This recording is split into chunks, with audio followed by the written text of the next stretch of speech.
कसे आहात तुम्ही? आय होप तुम्ही खूप मस्त असाल, छान असाल, सुंदर असाल, सुरक्षित असाल आणि माझ्या एका नवीन व्हिडिओमध्ये तुमचं खूप खूप स्वागत आहे. सकाळचे आता 8:45 वाजलेले आहेत आणि मी इथं घेतलेला आहे चहा प्यायला, ब्लॅक टी घेतलेला आहे आणि तुम्ही इथे बघू शकता की हे पापड आहे. तर काल आम्ही 4 किलोचे पापड केले, आज आम्ही 4 किलोचे पापड करणार आहोत. तर हा जो व्हिडिओ आहे ना, तर ह्या व्हिडिओमध्ये तुम्हाला पूर्ण 4 किलो पापडसाठी किती मसाले घेतलेले आहेत ते आणि मग त्यानंतर कशा पद्धतीने आम्ही पापड केलेले आहेत ते तुम्हाला बघायला भेटणार आहे. आणि आज शुक्रवार आहे, तर इथे शुक्रवारचा बाजार असतो. तर मावशी शुक्रवारच्या बाजारात जाऊन मूग आणणार, अख्खे मूग असतात ना, ते अख्खे मूग आणणार आहे आणि त्या अख्ख्या मुगापासून आपली जी मुगाची डाळ असते तर ती मावशी करून देणार आहे. तर त्याचासुद्धा एक व्हिडिओ असणार आहे. तर तेच तर बघू मावशी. आणि ते जे मूग आहे तर मावशी ते मूग जात्यावरती भरडते आणि त्याची मुगाची म्हणजे अख्ख्या मुगापासून मुगाची डाळ करते जात्यावरती अशी भरडून वगैरे. तर तेच तर तुम्हाला हा जो व्हिडिओ आहे या व्हिडिओमध्ये तुम्हाला पूर्ण पापड आम्ही कशा पद्धतीने केले ते तुम्हाला बघायला भेटणार आहे. आणि मुगाची डाळ म्हणजे मुगाची डाळ आम्हाला अख्ख्या मुगापासून मावशी मुगाची डाळ आम्हाला करून देणार आहे, तीसुद्धा जात्यावरती घरातल्या घरात होममेड पद्धतीने. तर तोसुद्धा तुम्हाला व्हिडिओ बघायला भेटणार आहे. तर हा व्हिडिओ तुम्ही शेवटपर्यंत पूर्ण नक्की बघा.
इथे आपण पीठ घेतलेलं आहे. हा उडदाच्या डाळीचं पीठ आहे. तर इथे आपण 4 किलो पीठ घेतलेलं आहे.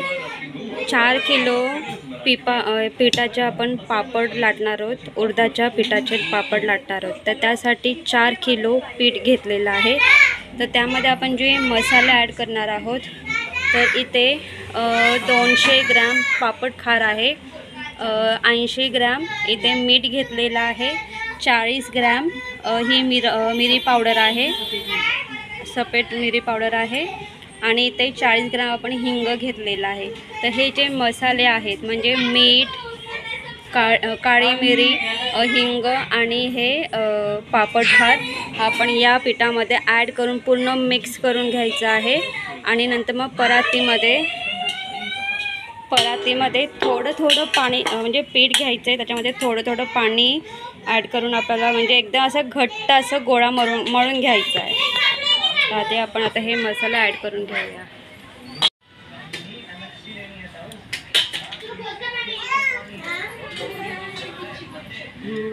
हिंग,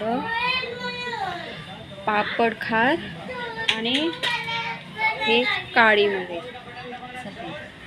सफेद ना. आता हे सगळं आपण व्यवस्थित मिक्स करून घेऊया हे मसाले यामध्ये. या परातीमध्ये थोडंसं पीठ घेतलेलं आहे. आता हे पीठ मी पसरून घेतलेलं आहे यामध्ये. आता यामध्ये थोडं पाणी टाकू, थोडं पाणी ॲड करायचं आणि आपल्याला असं मळून घ्यायचं आहे. आणि आपल्याला पूर्ण असं ना घट्ट पीठ मळून घ्यायचं आहे. दाखव, 2 हातांनी मळ.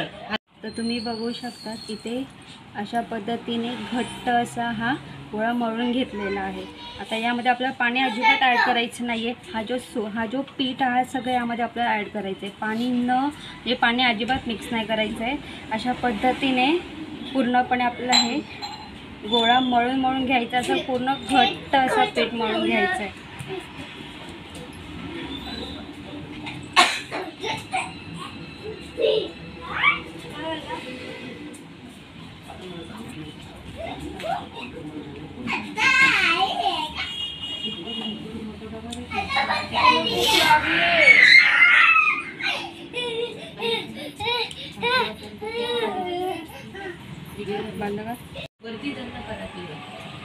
तर आता हे गोळे आपण मळून घेतलेले आहेत, कडक मळून घेतलेले आहेत.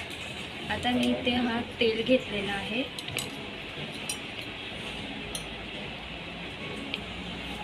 हा तेल आपल्याला हातावरती घेऊन हे जे गोळे आहेत या गोळ्यांना असं वरती पूर्णपणे लावून घ्यायचं आहे.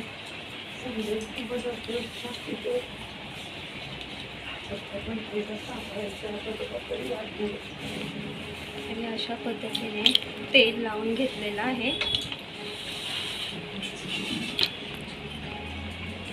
इथे मी हा एक डबा घेतलेला आहे. या डब्यामध्ये मी आता हे जे गोळे आहेत हे मी एक करून तेल लावून एक करून हा गोळा मी यामध्ये ठेवून घेणार आहे. पिशवी कॅरी बॅग आहे, एक कॅरी बॅगमध्ये ठेवणार आहे.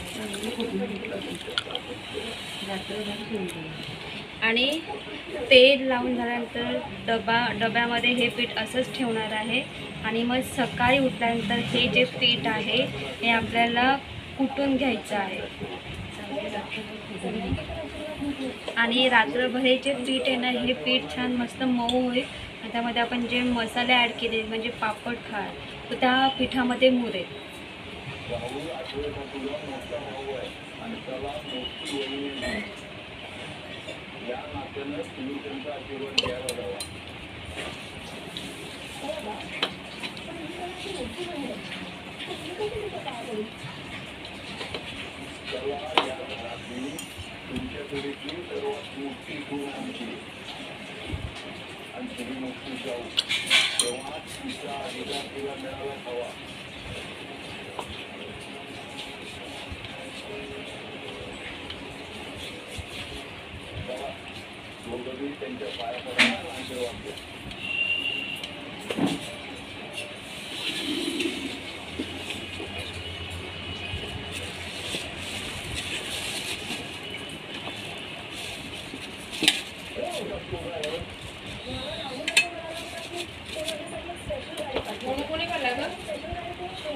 आणि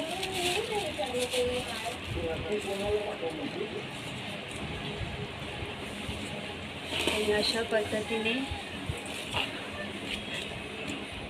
हे पीठ डब्यात ठेवलं जातात, झाकण लावून रात्रभर हे पीठ मी असंच भिजत ठेवेल. तर इथे आपण रात्री जो पीठ भिजत ठेवला होता तो आता आपल्याला इथे आपण वरवंट आणि पाटा घेतलेला आहे आणि आपण इथे तो पीठ पूर्ण कुटून घेतो. पीठ कुटून घेताना त्यामध्ये आपण थोडंसं तेल आणि थोडंसं पाणी, म्हणजे थोडंसं तेलाचा आणि पाण्याचा हात कुटून घ्यायचा आहे आणि मग त्यानंतर जे पीठ आहे ते हाताने अशा पद्धतीने पिळून असं छान मस्त मऊ करून घ्यायचं आहे. आणि मग त्यानंतर हातावरती पूर्णपणे अशा पद्धतीने असं मोठे अशा गोल अशा म्हणजे गोल नळी टाईप आपलं असं गोल हे असं करून घ्यायचं आहे अशा पद्धतीने. आणि त्यानंतर एक धागा घ्यायचा आहे आणि धाग्याच्या साहाय्याने आई ह्या ज्या म्हणजे आपण वेणीसुद्धा बोलू शकतो, तर अशा पद्धतीनं आपण हे जे गोल नळ्या आहेत तर त्याच्या आपण नक्की याला काय बोलतो मलाही माहिती नाही, पण आपण नळ्या बोलू शकतो. या नळीचे असे छोटे आपल्याला अशा लाटा पाडून घ्यायच्या आहेत धाग्याच्या साहाय्याने. आणि त्यानंतर आपल्याला एक कॅरीबॅग घ्यायची आहे आणि त्या कॅरीबॅगमध्ये या सर्व लाट्या कॅरीबॅगमध्ये ठेवायच्या आहेत आणि त्यामध्ये थोडंसं ऑइल टाकायचं आहे. छान मस्त त्या लाट्यांना तर ऑइल लावून घ्यायचं आहे, म्हणजे ह्या पिशवीमध्ये लाट्या मऊच्या मऊ राहतात. आणि मग त्यानंतर आपण पोळपाटावरती एक लाटी घेऊन आपल्याला छान मस्त त्याचे पापड लाटून घ्यायचे आहेत. तर मऊ लाट्यांचे पापड पटापट लाटता येतात. तर इथे अशा पद्धतीने आम्ही सगळेजण बसून इथे पापड लाटून घेतो.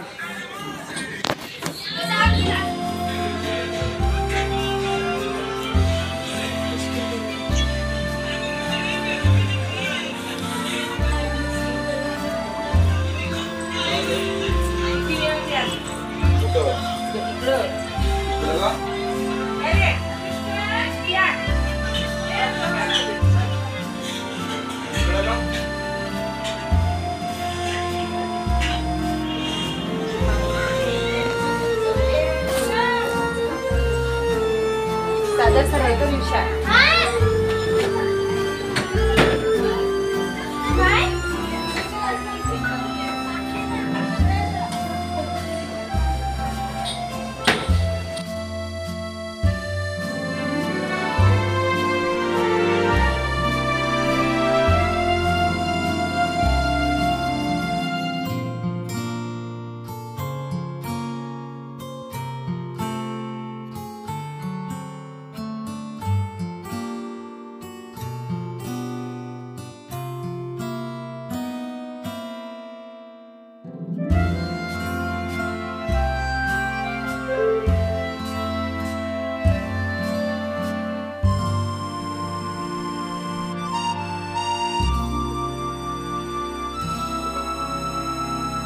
ते पापड लाटण्यासाठी आम्ही जे पीठ घेतलं होतं तर तो पीठ उरला होता एका बाउलमध्ये. तर त्यामध्ये आणि थोडंसं पाणी ॲड करून छान मस्त गोळा मळून घेतला आणि त्या पिठाचे त्या कणकेचे 2 गोळे झाले. आता त्या 2 गोळ्यांपासून इथे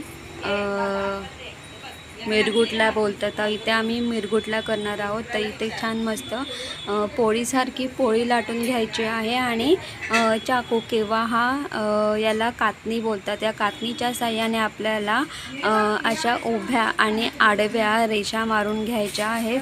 आणि अशा तुम्ही बघू शकतात इथे अशा पद्धतीने उभ्या अशा कतनीच्या साहाय्याने उभ्या रेषा मारून घेतलेल्या आहेत. तर उभ्या रेषा मारून घेतल्यानंतर आडव्या 2च रेषा मारायच्या आहेत, कारण आपल्या मिरगुटल्या थोड्या मोठ्या आहेत. आता आपल्याला असंच आपल्याला हे पंख्याखाली किंवा ऊन असेल तर उन्हामध्ये सुकवून घ्यायच्या आहेत.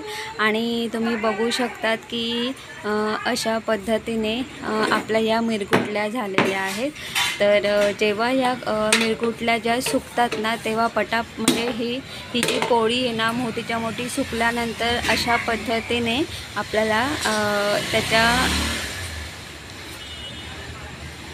अशा पद्धतीने आपल्याला मिरगुटल्या मोकळ्या करून घ्यायच्या आहेत. ह्या ज्या मिरगुटल्या आहेत त्या पूर्णपणे सुकलेल्या आहेत. तर इथे हे सुकलेले पापड आणि मिरगुटल्या आहेत. तर इथे हे 2 किलो ही मुगाची डाळ आहे. तर ही 2 किलो मुगाची डाळ रात्रभर एका मोठ्या पातेल्यामध्ये पाण्यामध्ये भिजत ठेवली होती. आता इथे ही जी खाट आहे या खाटेवरती एक नेट म्हणजे जाळीदार नेट टाकलेली आहे आणि त्यावरती हे जे भिजवलेले जे मूग आहेत हे पूर्णपणे पसरवून घेतलेले आहेत. तर हे जे मूग आहेत हे आपल्याला उन्हामध्ये पूर्णपणे सुकवून घ्यायचे आहेत. तर आता हे मी अशा पद्धतीने हे जे मूग आहेत हाताच्या साहाय्याने पूर्णपणे मोकळे करून घेते. म्हणजे पूर्ण खाटेवरती अशा पद्धतीने पसरून मोकळे करून घेतलेले आहेत. म्हणजे हे जे मूग आहेत हे उन्हामध्ये छान मस्त कुरकुरीत छान मस्त कडक असे सुकतील. तर इथे अशा पद्धतीने हे जे मूग आहेत भिजवलेले अशा पद्धतीने पसरून छान मस्त मोकळे करून घेतलेले आहेत. तर आता हे उन्हामध्ये पूर्ण दिवसभर हे उन्हात सुकवून घ्यायचे आहेत. तर तुम्ही बघू शकतात की आपल्याला इथे सुकवलेले मूग अशा पद्धतीने दिसतात. तुम्ही बघू शकतात. आता आपल्याला हे जे मूग आहेत सुकलेले आता हे आपल्या जात्यावरती भरडायचे आहेत. तर इथे हा जाता घेतलेला आहे. तर आपण ह्या जात्यावरती तुम्ही बघू शकतात खाली छान मस्त अशी जी गोण असते त्या गोणीचा कपडा घेतलेला आहे. कपडा किंवा गोण घेतात किंवा चादर असेल तर चादर घेतात. पण शक्यतो गोणच घेतात. त्या गोणीला एका साईडला कट करून ते छान पसरवून घेतात. आता आपल्याला अशा पद्धतीने हा जो जाता या जात्यामध्ये आपल्याला मूग टाकून अशा पद्धतीने आपल्याला मूग भरडून घ्यायचे आहेत. अशा पद्धतीने आपल्याला भरडून घ्यायचे आहेत. आणि मी फर्स्ट टाईम या जात्यावरती हे मूग भरडते आणि खूप छान वाटतं. म्हणजे फर्स्ट टाईम आहे पण मला असं वाटलं की माझे हात दुखतो. अजिबात हात वगैरे दुखले नाही आहेत पण छान वाटलं. आणि तुम्ही इथे बघू शकतात की इथे मुगापासून इथे छान मस्त मुगाची डाळ तयार झालेली आहे. आता ही जी मुगाची डाळ आहे तर आपल्याला चाळणीमध्ये चाळून घ्यायची आहे. आणि चाळणीमध्ये चाळून घेतल्यानंतर आपल्याला ही जी डाळ आहे छान मस्त सुपात घेऊन असं फोडून घ्यायची आहे. म्हणजे जी साल आहे मुगाच्या डाळीची जी साल आहे ती मोकळी होते आणि जी डाळ आहे ती मोकळी होते. आणि मी तुम्हाला सांगते की आपण आधी ही जी मुगाची डाळ आहे आधी आपण चाळून घेतो. म्हणजे काय माहिती आहे का जी बारीक दळलेली जी म्हणजे जे काय पीठ वगैरे असतं ते पूर्ण चाळणीतून निघून जातं आणि पूर्णपणे मुगाची डाळ आणि तिची साल त्या चाळणीमध्ये राहते. आणि मग नंतर आपण ती मुगाची डाळ सुपामध्ये फोडून घ्यायची आहे. म्हणजे त्यामध्ये काय होतं अशा पद्धतीने ही जी मुगाची डाळ आहे तयार होते. तर इथे ही जी मुगाची डाळ आहे एका कॅरी बॅगमध्ये भरून ठेवलेली आहे. आणि ही जी मुगाची डाळ आहे एकदम सही आणि ही गावठी मुगाची डाळ आहे. आणि हिची डाळ तर खूप सुंदर छान होते एकदम टेस्टी लागते.